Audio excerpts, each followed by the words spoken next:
Ukrainians and Russians marked Orthodox Christmas on Saturday, as the 36-hour ceasefire ordered by Russian President Vladimir Putin ran its course with little sign the fighting had eased. War-scarred cities in eastern Ukraine saw no significant let-up in the combat. AFP journalists in the town of Chasiv Yar south of the frontline city of Bakhmut heard heavy artillery fire throughout much of Saturday morning. The Russian Defense Ministry insisted its forces were observing the unilateral ceasefire, which ended at 11 p.m. in Kyiv, 21 o'clock GMT. But they also said they had repelled attacks in eastern Ukraine and killed dozens of Ukrainian soldiers Friday. Ukrainian authorities said only 3 people had been killed on Friday. In Kyiv, hundreds of worshippers attended a service at the 11th century Kyiv Pechersk Lavra as Metropolitan Epiphany, head of the Orthodox Church of Ukraine, led a liturgy in the pro-Western country's most significant Orthodox monastery. President Volodymyr Zelensky, in his evening address, said he was happy to see so many people attend the service on a day that has already become historic for Ukraine, for the spiritual independence of our people. Ukraine had previously dismissed the ceasefire due to last until the end of Saturday, 21 o'clock GMT, as a tactic by Russia to gain time to regroup its forces. Putin's order to stop fighting came days after Moscow suffered its heaviest casualties in a single attack yet, with Ukrainian strikes killing at least 89 troops in the eastern town of Makiivka. In the battered town of Chasiv Yar in eastern Ukraine, worshippers gathered in the basement shelter of an apartment building instead of their church down the street, wary of possible shelling. The congregation numbered just 9, down from its pre-war total of 100, as many residents have fled to safer territory. The General Staff of Ukraine's armed forces said Russia launched 1 missile strike and fired 20 rockets from multiple launchers over the past 24 hours. 2 people died and 7 were wounded in the eastern region of Donetsk, while in the southern region of Kherson 1 person was killed, 7 were injured Friday, said Kyrylo Tymoshenko, deputy head of Ukraine's presidency.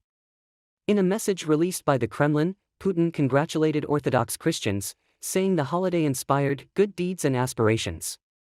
Meanwhile, the British government announced it would host a meeting of justice ministers in March to discuss ways to support the International Criminal Court's investigation of alleged war crimes in Ukraine. Fierce and bloody battles are ongoing near the city.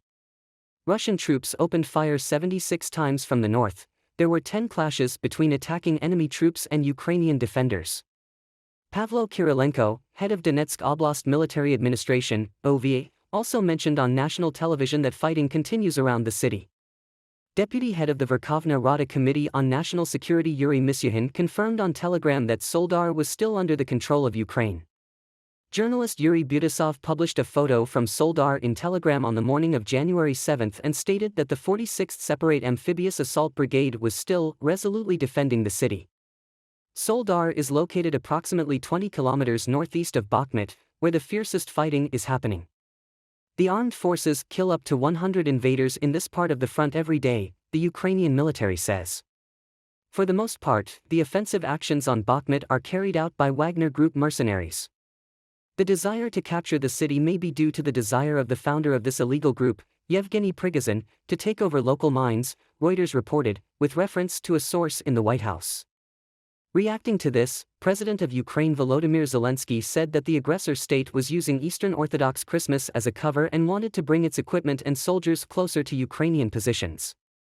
A few minutes after the alleged start of the ceasefire, it was reported that Russians had shelled the city of Kherson, killing a firefighter.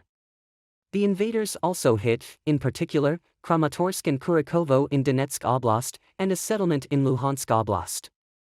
Russia is planning to launch a new wave of mobilization of conscripts for the war against Ukraine on January 15, Andriy Chernyak, a spokesman for Ukraine's military intelligence, said on January 7. According to Ukraine's military intelligence, a draft decree on the mobilization is already circulating. Chernyak also said Russia is planning to order the mobilization of as many as 500,000 conscripts in January. Vadim Skibitsky, Ukraine's deputy military intelligence chief, earlier said the conscripts would likely be sent to the front lines in the east and south of Ukraine and would be part of renewed Russian offensives in the spring and summer. Ukrainian Defense Minister Oleksiy Reznikov warned Russians in a video address on December 30 that Russia's leadership was preparing a new wave of mobilization and planned to close the border within a week. On December 30, Kyrylo Budanov, head of Ukraine's military intelligence, said in an interview with the BBC that Russia was planning a new wave of mobilization starting January 5 due to a lack of manpower. Russian dictator Vladimir Putin earlier denied that Russia was planning further mobilization, saying in early December that he saw no reason for another round of conscription. Estonia's intelligence chief Margo Grosberg said on January 6 that mobilization in Russia had never actually stopped. Putin announced a partial mobilization of 300,000 men on September 21. On October 28, Russian Defense Minister Sergei Shoigu claimed that Russia had mobilized 300,000 people with an average age of 35. Putin claimed on October 31 that the mobilization was over but didn't sign any decree to officially end it. The Ukrainian military is warning that Putin is planning to mobilize up to 500,000 new troops in preparation for a new offensive in Ukraine. Speaking to the German news site T-Online, Andriy Cherniak, a Ukrainian military intelligence service representative, said that they believe the mobilization will be announced on January 15, after the Orthodox Christian Christmas. Cherniak estimated 500,000 people would be mobilized, with those living in cities such as Moscow and St. Petersburg to be most impacted. Vadim Skibitsky, Ukraine's deputy military intelligence chief, said the recruits would be used in attacks that will begin in the spring in the east and south of Ukraine, reported the Evening Standard. The new infusion of manpower will massively increase the number of soldiers Russia has deployed in occupied Ukraine.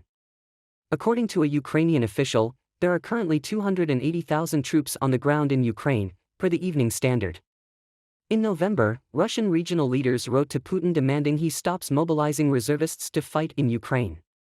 Russia has dismissed reports that a second wave of mobilization was imminent, and Putin claimed last month it was pointless, reported The Guardian. Russia's first mobilization in October of 300,000 soldiers was heavily criticized, with many mobilized soldiers being untrained, elderly, unwell, or too young to fight. There have been reports of drunken brawls and indiscipline among the mobilized troops, with one recent incident resulting in the murder of a Russian military commander. President Vladimir Putin on Saturday praised the Russian Orthodox Church for supporting Moscow's forces fighting in Ukraine in an Orthodox Christmas message designed to rally people behind his vision of modern Russia. The Kremlin issued Putin's message after the Russian leader attended an Orthodox Christmas Eve service on his own inside a Kremlin cathedral rather than joining other worshippers in a public celebration. On Friday, Putin ordered a 36-hour ceasefire for the celebrations, but Kiev rejected it as Moscow's ploy to buy time and regroup, and Russian and Ukrainian forces exchanged artillery fire after the announcement. Many Orthodox Christians celebrate Christmas on January 7, but the Russian Orthodox Church's backing for Moscow's war in Ukraine has angered many Ukrainian Orthodox believers and splintered the worldwide Orthodox Church. Of 260 million Orthodox Christians in the world, about 100 million are in Russia itself, and some of those abroad are in unity with Moscow. Others are strongly opposed, however, and reject Moscow's assertion that its February 24 invasion last year was an essential preemptive strike to defend its own security and that of Russian speakers in Ukraine. Ukraine has about 30 million Orthodox believers, divided between the Ukrainian Orthodox Church of the Moscow Patriarchate and two other Orthodox churches, one of which is the autocephalous, or independent, Ukrainian Orthodox Church. In a service on Friday, Patriarch Kirill of Moscow criticized Ukraine for cracking down on the branch of the Orthodox Church with long-standing ties to Moscow. Russia's war effort in Ukraine has persisted at a routine level, despite Russian President Vladimir Putin's order for a ceasefire over January 6 and 7 in recognition of Orthodox Christmas, the UK Defense Ministry assessed Saturday. Fighting in the Luhansk region around the city of Kreminna has ramped up over the last 3 weeks as Russia looks to hold on to the strategically important area amid a tough Ukrainian counteroffensive. Kreminna is located 50 miles north of Bakhmut, which Russian forces have failed to secure despite heavy weaponry and troop reinforcement over the last several months. Lviv, Ukraine, January 6. Family members visit the graves of their loved ones killed during Russia-Ukraine war at Lykikiv Cemetery during Orthodox Christmas Eve, in Lviv, Ukraine, on January 6, 2023. The Defense Ministry said that fighting around Kreminna has been largely carried out to the west of the city as Ukrainian troops look to push the front lines east. But fighting in Kreminna not only poses a threat to Russia's ability to hold locations in Luhansk. Defense officials have noted that Russia stands to gain little strategically from securing Bakhmut and have suggested that the fight for Moscow over the town has become symbolic. Some reporting has suggested that Russia's mercenary Wagner group has broken through an area northeast of Bakhmut known as Soledar, which houses salt and gypsum mines. Soldiers of the 59th Brigade of the Ukrainian Armed Forces fire Grad missiles on Russian positions in Russia-occupied Donbas region on December 30, 2022, in Donetsk, Ukraine. Western officials have not confirmed the Russian advancement, though if accurate the progression could spell trouble for Ukrainian soldiers as the mercenary group may look to encircle defensive forces around Bakhmut. According to Ukraine's military intelligence, Russia is planning to order the mobilization of as many as 500,000 conscripts in January, The Guardian reported. Vadim Skibitsky, Ukraine's deputy military intelligence chief, said the Ukrainian military believes the conscripts will be sent to the front lines in the east and south of the country and would be part of renewed Russian offensives in the spring and summer. Russian dictator Vladimir Putin earlier denied that Russia was planning further mobilization, saying in early December that he saw no reason for another round of military mobilization following the mobilization in the fall. Russian dictator Vladimir Putin announced a partial mobilization of 300,000 men on September 21. Later, on October 28, Russian Defense Minister Sergei Shoigu claimed that Russia had mobilized 300,000 people with an average age of 35. Kremlin forces shelled Ukrainian positions in eastern Ukraine with mortars and artillery despite Russia's unilateral 36-hour truce set to run through Saturday, Ukraine's general staff said in an evening update. The brief ceasefire called by Russian President Vladimir Putin was to coincide with the Orthodox Christmas holiday. Russia said earlier its troops repelled Ukrainian offensives in the Donetsk region.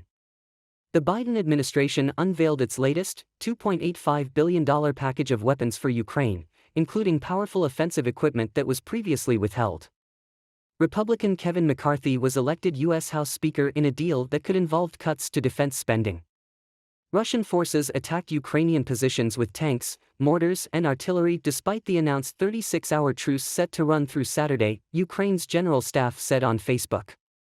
Russian troops conducted an airstrike and 7 salvos from multiple launch rocket systems Saturday, continuing attempts to push forward near Bakhmut, Avdiivka, Lyman in the Donetsk region and at Kupiansk in Kharkiv region. More than 70 locations were shelled while Ukrainian forces struck against near 30 locations used by Russian troops. Ukrainian President Volodymyr Zelensky signed a decree Saturday imposing sanctions on 119 individuals, most of them Russian show business and film stars, as well as media personalities. Russia's defense ministry said Saturday its troops were repelling Ukrainian offensives in the Donetsk region. Ukraine's ambassador to Berlin warned against delays in decisions on future military support, days after Germany's government announced it would supply Kyiv with Marder infantry fighting vehicles.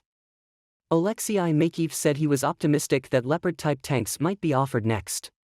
The Russian leader wished Orthodox Christians and other Russians who celebrate the holiday health, success, and all the best, in an address published on the Kremlin website. Justice ministers from around the world will meet in London to discuss how to best support investigations of war crimes arising out of Russia's invasion of Ukraine, the UK Justice Ministry said. Co-hosting the March summit will be UK Deputy Prime Minister Dominic Raab and Dutch Justice Minister Dylan Jesselgaas-Sigerius. The goal is to increase support for the International Criminal Court and coordinate efforts to ensure it has all it needs to carry out investigations and prosecute those responsible, according to the statement. Ukraine's Prosecutor General's office said in December that it's investigating over 5,000 cases of alleged torture or bodily harm by Russian troops during their occupation of Ukraine. Cases of sexual violence, including against children, are also being investigated. The Biden administration announced a $2.85 billion package of military hardware to Ukraine, supplying powerful weapons it previously withheld. The package includes 50 Bradley fighting vehicles, as previously indicated, but also, for the first time, the Paladin self-propelled howitzer system.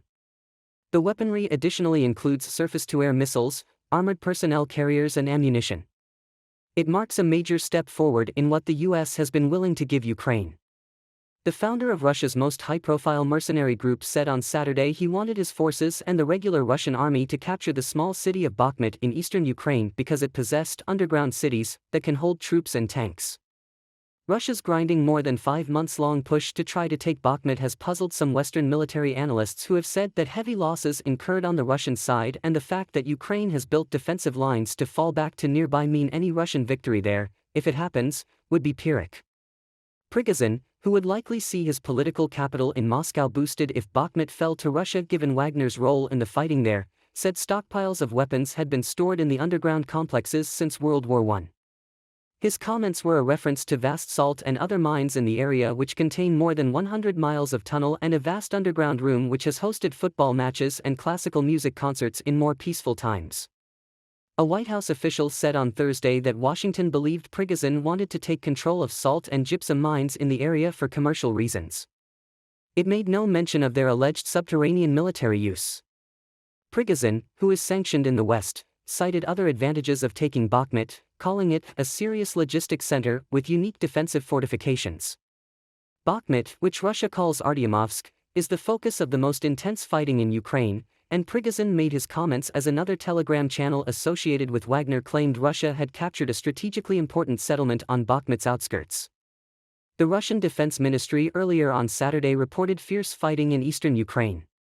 A Ukrainian Defense Ministry spokesman said the town of Soledar, which is near Bakhmut and hosts a salt mine, was still under Ukrainian control despite what he described as fierce Russian assaults.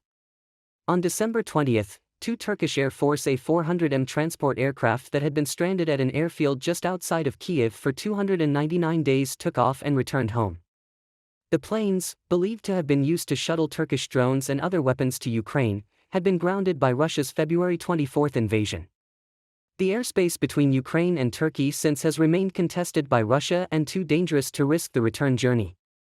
According to Western diplomatic sources, Moscow gave Ankara assurances its cargo planes would not be targeted by Russian jets or missiles on their voyage home. The Kremlin, in other words, offered safe passage to a NATO member that, less than a year ago, was delivering unmanned aircraft for future use against the Russian army. On Thursday, Erdogan called for Putin to declare a unilateral ceasefire in Russian-occupied parts of Ukraine, stating that such a gesture would endorse calls for peace and negotiations and a vision of a fair solution. Later that day, in a clear indication that this proposal had been coordinated, Putin declared that a ceasefire would indeed take effect from midday on Friday to midnight on Saturday, the period Orthodox Christians in Russia celebrate Christmas. The proposal was, understandably, greeted with contempt in Kyiv. Ukrainian President Volodymyr Zelensky dismissed it as a cover to allow Russian forces to regroup and resupply in the face of a coming Ukrainian offensive in the eastern region of Donbass. None of Zelensky's ire, however, was directed at Erdogan. The signature Turkish weapons system first sent in 2019 and throughout the war has been the cost-effective and combat-proven small unmanned aerial vehicle, UAV, Bayraktar TB2, of which Ukraine is now believed to have a 50-strong fleet. And they continued well after the Russian invasion last year, being delivered by ground convoy from the Polish border into western Ukraine. These deliveries continue to the present day. Russia and Turkey are on opposing sides of the Libyan civil war. Erdogan has backed the United Nations-recognized government of national accord in the North African nation, where NATO intervened in 2011, originally in the form of a no-fly zone to stop Libyan dictator Muammar Gaddafi from committing atrocities, an intervention that culminated in Gaddafi's violent overthrow and lynching. On the other side, Putin has authorized sending material and personnel to Libya to assist warlord General Khalifa Haftar, who is backed by France and the United Arab Emirates. Erdogan has couched his intervention in the Black Sea region also in humanitarian terms, having repeatedly spoken about the need for Russia to withdraw from all occupied Ukrainian territories, including Crimea. Its sizable Turkic Muslim minority population, known as the Crimean Tatars, since Russia's takeover has been relentlessly persecuted by the Russian occupiers, according to Human Rights Watch. Crimean Tatar leader Mustafa Dzemilev, a former Soviet dissident and political prisoner, has also repeatedly met with Erdogan in Turkey. Yet there is a clear limit to what Turkey is prepared to do either within or without NATO when it comes to Ukraine, according to Jeffrey.